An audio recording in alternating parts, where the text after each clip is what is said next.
नमस्कार विजय. नमस्ते. आपल्याकडे आज महानगरी वार्ताच्या या मंचावरती एक अतिशय कळमळीचे सामाजिक कार्यकर्ते श्री विजय जाधव या ठिकाणी आलेले आहेत. त्यांचं मी स्वागत करतो. विजय जाधव हे गेले 20 वर्ष समतोल फाउंडेशन या एका सामाजिक संस्थेचा कार्यकर्ता आहे. ही संस्था त्यांनीच स्थापन केलेली आहे आणि त्या संस्थेचे ते सध्या सचिव आहेत, सेक्रेटरी आहेत. समतोल फाउंडेशन बद्दल ते सर्व माहिती तर आपल्याला सांगतीलच, कशी कशी ती संस्था सुरू झाली. पण मुख्यतः मला जी त्याबद्दलची माहिती आहे की वेगळ्या वेगळ्या कारणांनी घरून पळून आलेली मुलं मुली वेगळ्या वेगळ्या वयाची, अगदी लहानापासून त्या मुलांना ते मुलं साधारणपणे गुन्हेगारीकडे वळणं किंवा त्यांचा दुरुपयोग समाजामध्ये होणं, त्यांचं आयुष्य वाया जाणं, याच्यातून तुम्ही त्यांना अनेक मुलांना, अशा शेकडो मुलांना वाचवलेलं आहे आणि त्यांना परत आपल्या घरी सुखरूप पाठवलेलं आहे. या कामाची अशी जी सुरुवात आहे ती अतिशय रोमांचकारी अशी आहे आणि हे समाजामध्ये अशा प्रकारचं काम करणाऱ्या खूप कमी संस्था असताना तुम्ही सुरू केलेलं आहे. आणि मला सांगायला अभिमान वाटतो की विजय हे जे गेले 20 वर्ष काम करत आहेत त्यांना महाराष्ट्र शासनाच्या महिला बाल कल्याण विभागावरती सुद्धा ते गेले 5 वर्ष आहेत.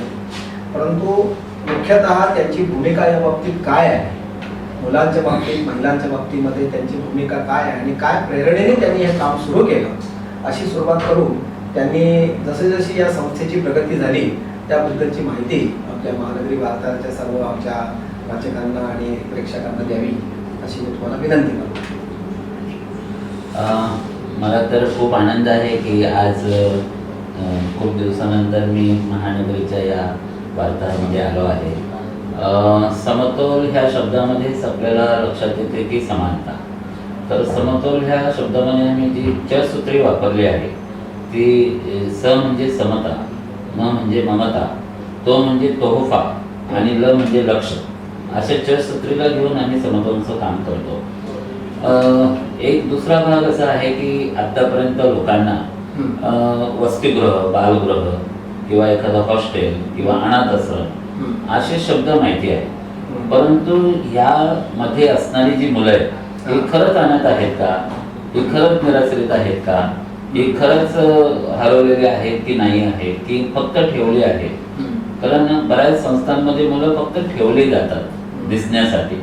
तर ह्या मुलांना खरंच गरज आहे का, अशा ह्या सगळ्या प्रश्नांना घेऊन आम्ही ह्या कामाची सुरुवात केली. आणि आमचं जे टार्गेट होतं स्टेशन वर्क, म्हणजे आम्ही रेल्वे स्टेशननी जे येणारे मुलं आहेत रेल्वेनी, तर त्यामुळे स्टेशन वर्क हा आमचा वर्क प्लेस होता.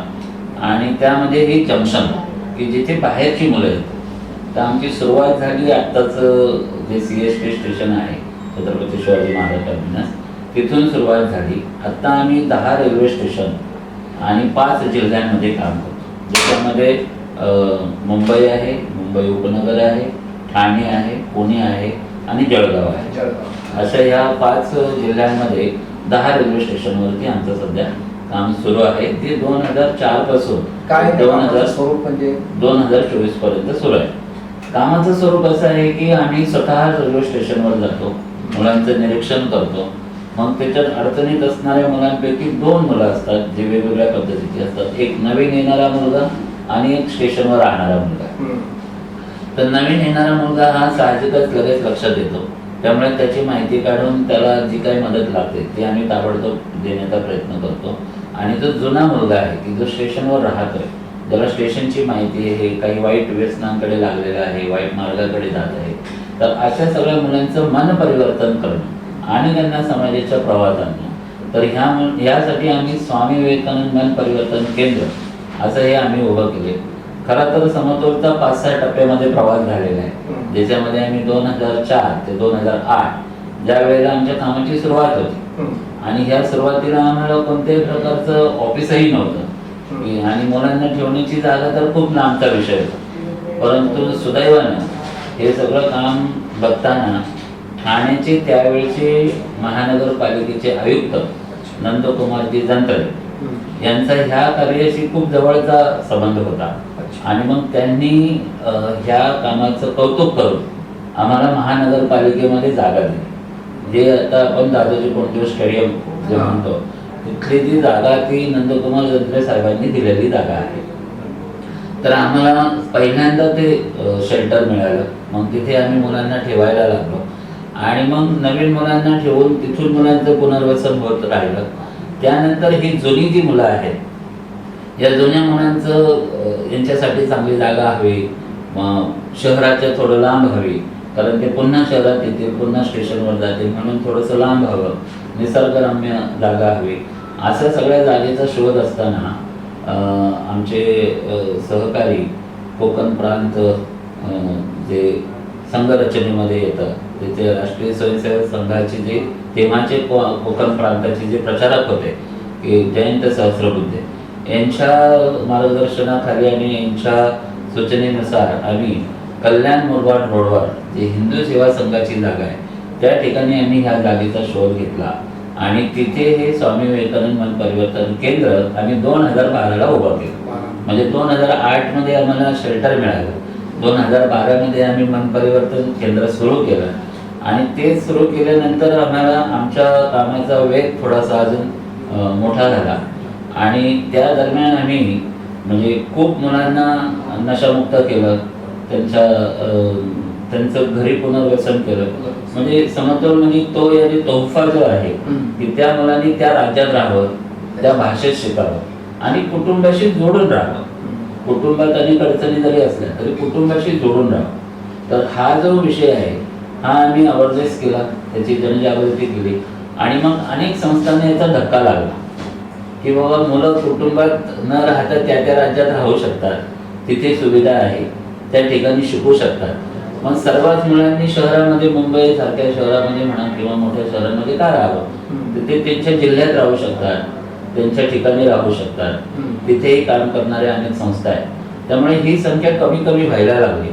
अशा दरम्यान अनेक काही संस्थांनी त्या धार्मिक याला घेऊन, विषयांना घेऊन मुलांचं धर्मांतर सुद्धा करतात, अशा अनेक विषयांना घेऊन काम करणारे ज्या संस्था आहेत त्यांनी माझ्यावरती केस टाकली. तर त्यामुळे आम्हाला कायदेशीर अडचणींना पण बरंच तोंड द्यावं लागलं. म्हणजे साधारण एका वेळेस तर मी 3 महिने जेलमध्ये पण होतो या सगळ्या विषयांना घेऊन. आणि आत्तापर्यंत माझ्या प्रवासामध्ये माझ्या अंगावर साधारण 17 केसेस तयार झालेल्या आहेत. त्यामध्ये किडनॅपिंगच्या केसेस असतील, काही याच्या केसेस असतील, काही खंडणीच्या केसेस असतील, मुलांकडून तुम्ही पैसे जमा करता वगैरे वगैरे. तर हे सगळं नंतर बाहेर पडलं आणि कामाची जी आमची प्रगती आहे ती आम्ही कामातून दाखवून दिली सगळ्यांना. म्हणजे तुम्हाला ऐकून धक्का वाटेल, आमच्याकडे ऑन रेकॉर्ड त्याचा आहे की आम्ही 48,000 मुलांना घर सोडून दिले. तर 48,000 कुटुंब आमच्या बरोबर जोडलेले आहेत. खरं तर हा छोटा विषय नाही, हा खूप मोठा विषय. जर आपण डीप मध्ये त्याचा विचार केला तर ही 48,000 मुलं जर मी अनाथ म्हणून ठेवले असते तर कदाचित कैलास सत्यार्थींच्या अगोदरच माझाच नोबेलला नंबर लागला असता. तर अशी परिस्थिती आहे. परंतु प्रत्येक मुलाने आपापलं कुटुंब, कारण आपली भारतीय व्यवस्था ही कुटुंबावर आधारित आहे आणि कुटुंब व्यवस्था ही सक्षम असण्यासाठी म्हणून कुटुंबात वाढलं पाहिजे.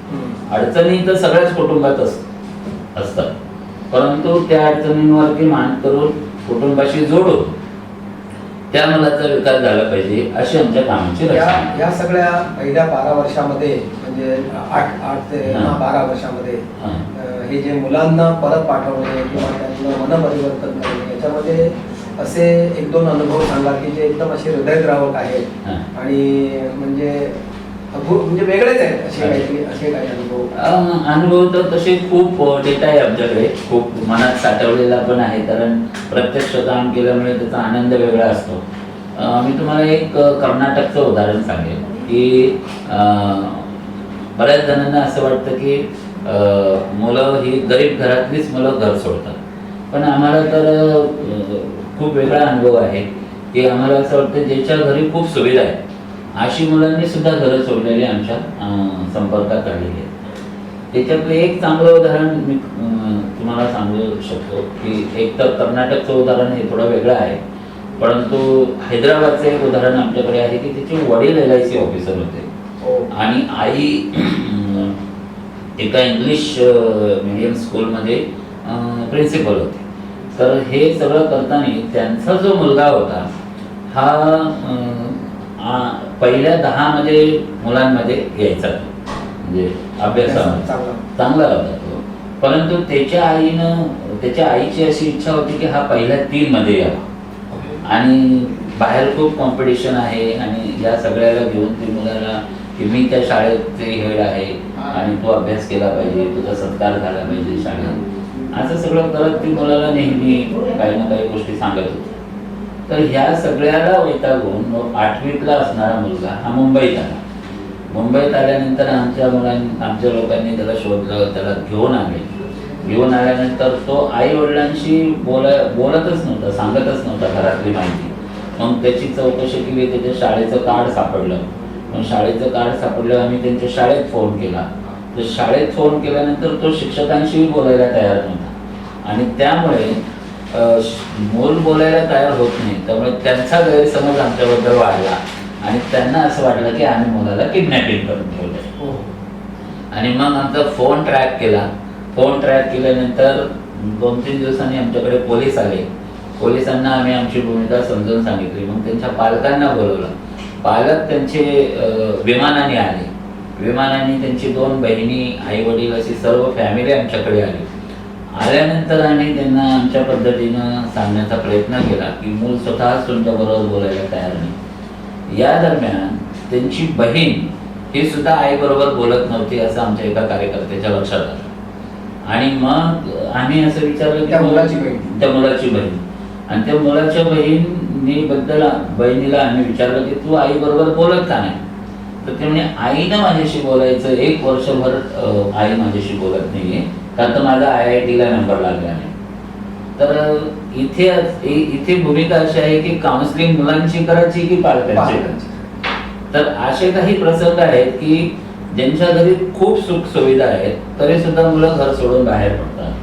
आणि दुसरं जे उदाहरण आहे ते असं आहे की कर्नाटक मधला जो मुलगा होता त्याची वडील प्रायव्हेट कंपनीत काम करत होते आणि तिच्या आईला अचानक कॅन्सर सांगितला डॉक्टरांनी आणि ती तिथे ट्रीटमेंट घेत होती. तर ट्रीटमेंट घेताना वडील मुलाला काही दवाखान्याला थोडेफार पैसे लागतील म्हणून थोडेफार पैसे देऊन ते कामाला जात होते. तर त्या मुलाला कोणीतरी मित्रांच्या सोबतीत कोणीतरी सांगितलं की मुंबईला टाटा हॉस्पिटल हे कॅन्सरचं सर्वात मोठं हॉस्पिटल आहे आणि तिकडं तुझ्या आईला न्यावं लागेल, तर आपण मुंबई बघून येऊ. आणि ते मुंबई बघून येऊ या त्या संकल्पनेत त्या मुलाने त्याच्या आईला तिथेच सोडलं आणि जमा झालेले काही 100-200 रुपये घेऊन तो कोणाबरोबर तरी तो मुंबईत आला. मुंबईत आल्यानंतर आता ही मुंबई एवढी मोठी महानगरी आहे तर त्यामुळे त्याला काही टाटा हॉस्पिटल सापडलं नाही. होते ते पैसे खर्च झाले आणि आता परत घरी गेलं तर वडील मारतील, रागवतील म्हणून तो इथेच रमला. आणि इथे रमले 2-3 महिने तो फिरत होता. त्याच्यात एक दिवस आमच्या कार्यकर्त्यांच्या संपर्कात आला. मग त्याला आम्ही आमच्या मन परिवर्तन केंद्रात नेलं. तिथे त्याची सगळी माहिती काढली. मग आमचा एक समारोपाचा कार्यक्रम असतो. तर समारोपाच्या कार्यक्रमात त्यांच्या वडिलांना बोलवलं तर वडील तेव्हा आले नाही पण आमच्या संपर्कात होते. मग काही दिवसांनी वडील आले. मग आम्ही त्यांना विचारलं की तुम्ही का नाही आले? तर ते म्हणाले की बायको कॅन्सरने ग्रस्त होती तर बायको गेली, त्यामध्ये ती मरण पावली आणि मुलगा कुठे गेला माहिती नाही. तर त्यामुळे त्या टेन्शनमध्ये की आता जगायचं की मरायचं म्हणून मी सुसाईड करण्यासाठी चाललो होतो साहेब की तुमचा फोन आला त्याच्यामुळे मला जीवनाची आशा मिळाली आणि म्हणून मी आता इथपर्यंत आलो. आता जगन तर किमान ह्या मुलासाठी तरी जगेल. असे जे काही हृदयदायक जे काही प्रसंग आहेत तर हे सांगताना जरी आपल्याला हे वाटलं तरी वास्तविक त्याचं खूप वेगळं आहे. वास्तव खूप वेगळं आहे. आणि असे अनेक पालक मुलांसाठी जगतायत, मुलं पालकांसाठी जगतायत, परंतु थोडे छोटे गैरसमज जे आहेत त्या गैरसमजुतीतून घरापासून दूर होतात. आपण त्यांना पळून आला म्हणतो, आपण त्यांना वेगवेगळं काहीतरी नावं ठेवतो, पण प्रसंग छोटे असतात आणि ह्यातूनच ट्रॅफिकिंग वाढते. आणि हा ट्रॅफिकिंगचा जो विषय असा वेगवेगळ्या अँगलने आपल्याला बघता येतो. तर असे अनेक प्रसंग आम्हाला सांगता नंतर येतात. नंतर तुमच्या कामामध्ये थोडा परत बदल झाला. हा, नंतर आम्ही त्याच्यात काही साधारण वाढ केली, त्याच्यामध्ये वाढ केली.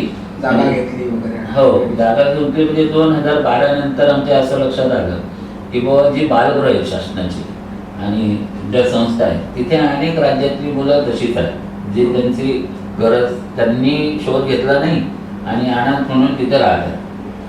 मग आम्ही हा डेटा काढायचा प्रयत्न केला, तर आम्हाला बऱ्याच मुलांची घरं मिळाली आणि मग आम्ही बालगृहातल्या मुलांचं पुनर्वसन असा विषय केला. आणि त्यामुळे मग तिथून आम्ही बरीचशी मुलं त्यांच्या घरी म्हणजे जी 15-15 वर्ष इकडे होती, हो.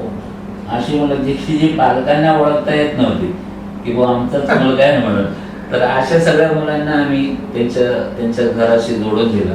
म्हणजे त्यांच्या साधारणपणे कुठल्या राज्यातून जास्त मुलं असं काय आहे? यामध्ये सर असं आहे की पंजाब आणि केरळ ही 2 राज्यातली मुलं तुम्हाला स्टेशनवरती भेटत नाही. हा, भेटत नाही आणि दिसतही नाही. बाकी यूपी, बिहार, ओरिसा, झारखंड या सगळ्या राज्यातली मुलांचं प्रमाण मोठं आहे, पण त्यातल्या त्यात यूपी, बिहारचं प्रमाण मोठं आहे. महाराष्ट्र आहे पण कमी आहे. म्हणजे ज्याच्यामध्ये आपण मराठवाडा म्हणू, खानदेश म्हणू किंवा तिकडे नागपूर म्हणू, अशा भागातली थोडीफार मुलं येतात, पण खूप अशी संख्या नाही. पण कोकणातले मुलं येत नाही. तर त्यामुळे असं महाराष्ट्रातलं प्रमाण आहे. मुलं येत आहेत पण मराठवाड्यातली येत आहेत. तर हे राज्यांतलं प्रमाण आहे.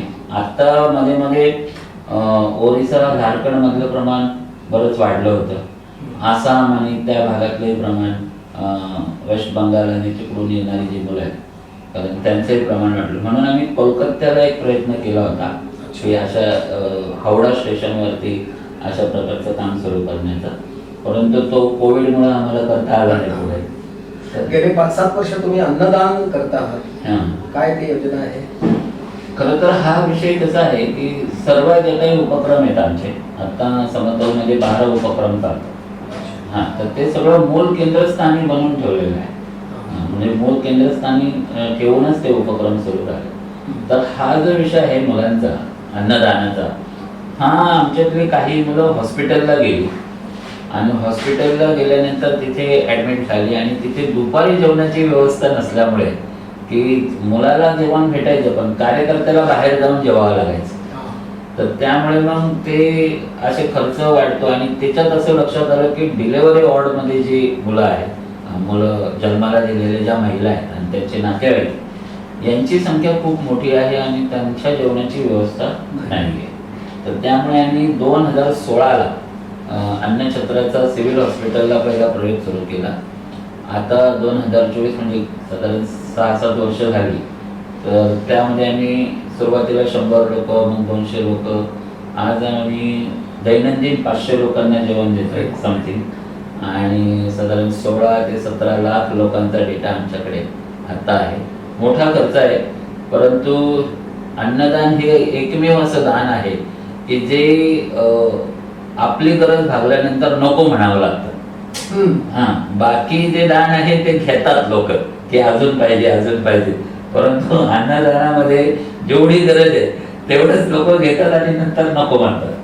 त्यामुळे हा एक मोठा विषय त्यातून कळाला आहे. यातली सर गंमत अशी आहे की जेव्हा आम्ही रस्त्यावरती सर्वे केला आणि मला सांगायला अभिमान वाटेल की ज्या जी लोक रस्त्यावर राहतात त्या लोकांची आम्ही माहिती जेव्हा काढली अन्नदान देताना, तेव्हा त्याच्यामध्ये CID ऑफिसर पासून तर प्रोफेसरांपासून तर राजकीय नेत्यांच्या PA पासून तर असे अनेक लोक आज रस्त्यावरती पडलेली आहेत. रस्त्यावर पडले? हो, कारण वेगवेगळे, टाउचरिंग असेल, मेंटल डिस्टर्ब असतील, बरंच काय काय आहे, घरातले प्रॉब्लेम असतील, अशी अनेक गोष्टी आहेत.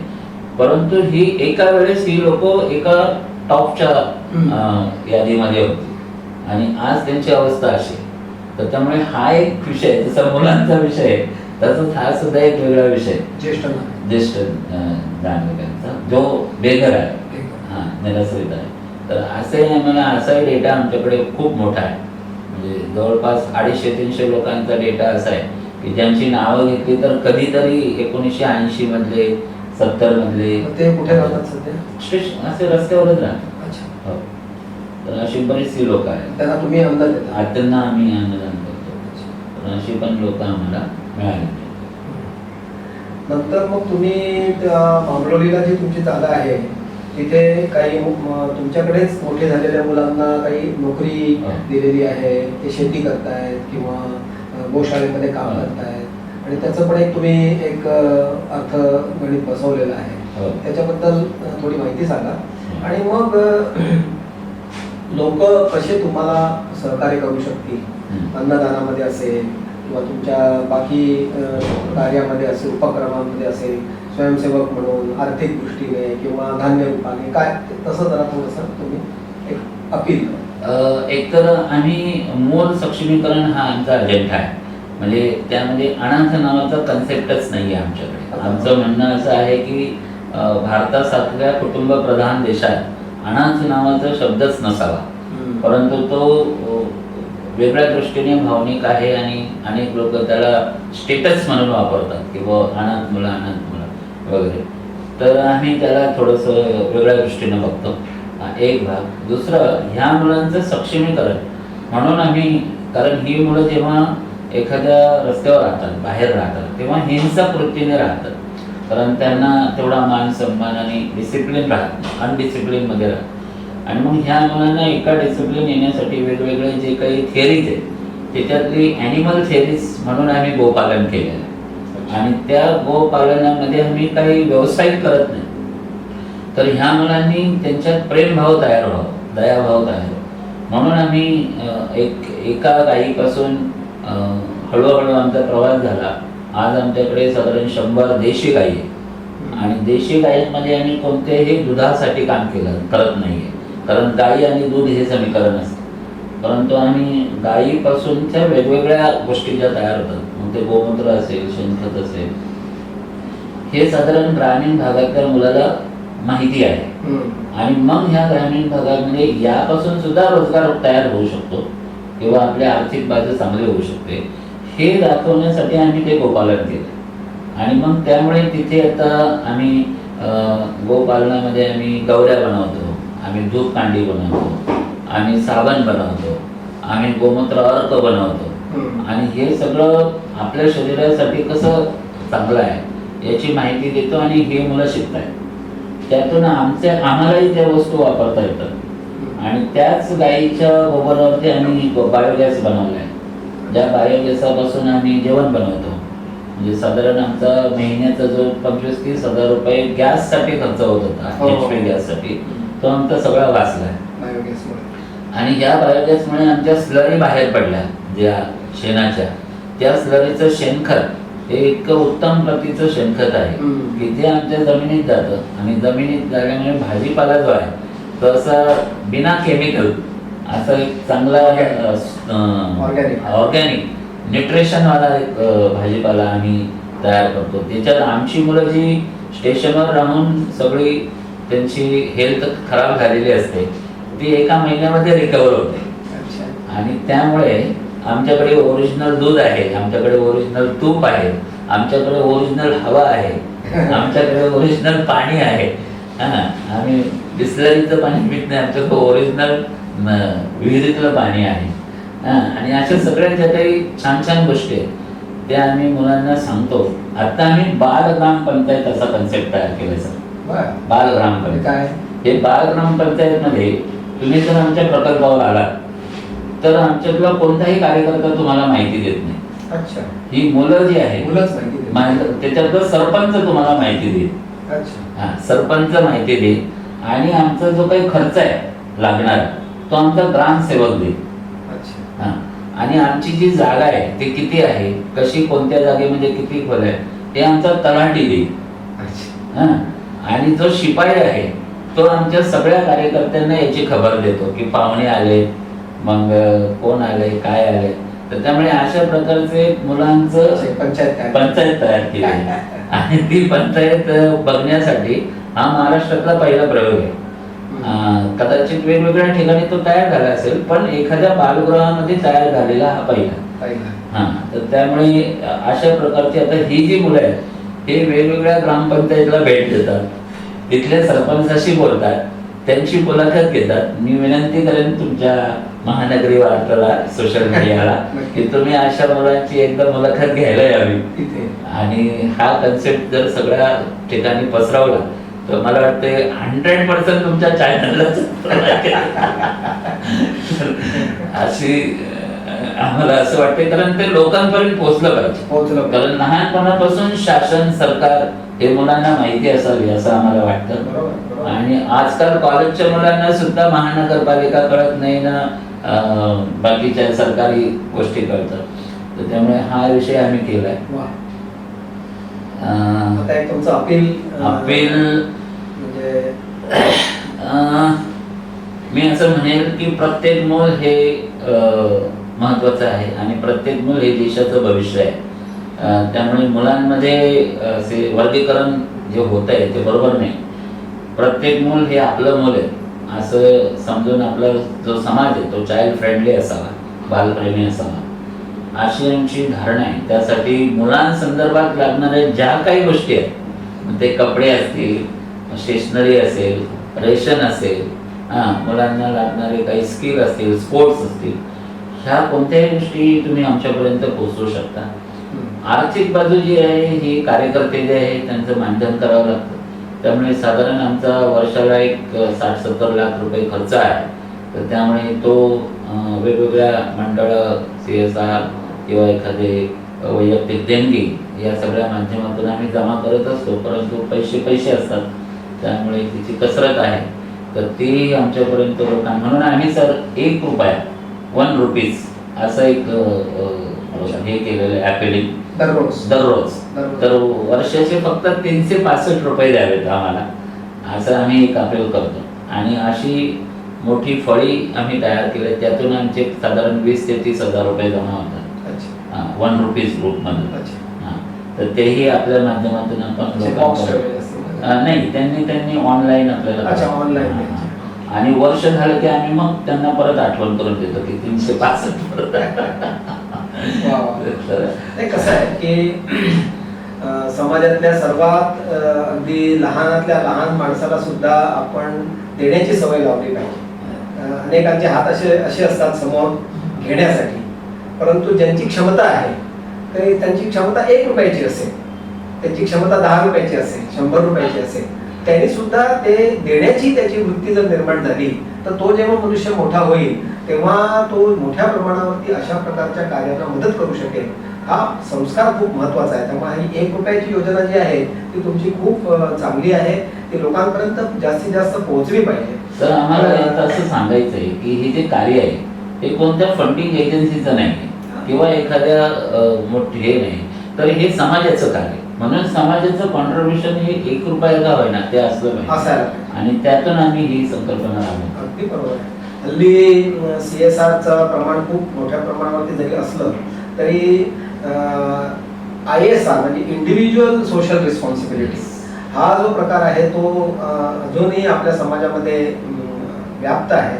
CSRने थोडंसं जरा मोठ्या प्रमाणावरती कंपन्यांच्या माध्यमातून पैसे मिळत असले तरी हा जो इंडिव्हिज्युअल डोनर आहे की जो धार्मिक श्रद्धेने म्हणा किंवा सामाजिक जाणीवेतून म्हणा तो अशा कामांना मदत करतो, अशा लोकांपर्यंत आपला हा संदेश आपण पोहोचूया. आणि मी पण सर्वांना आवाहन करतो की समतोल फाउंडेशन सारख्या अतिशय तळमळीने काम करणाऱ्या संस्थेच्या मागे आपण समाज म्हणून उभं राहावं. त्यांच्या प्रत्येक कार्याची माहिती करून घ्यावी. त्यांची मासिक पत्रिका ती ईमेलद्वारे किंवा त्याच्यावरती मिळू शकते.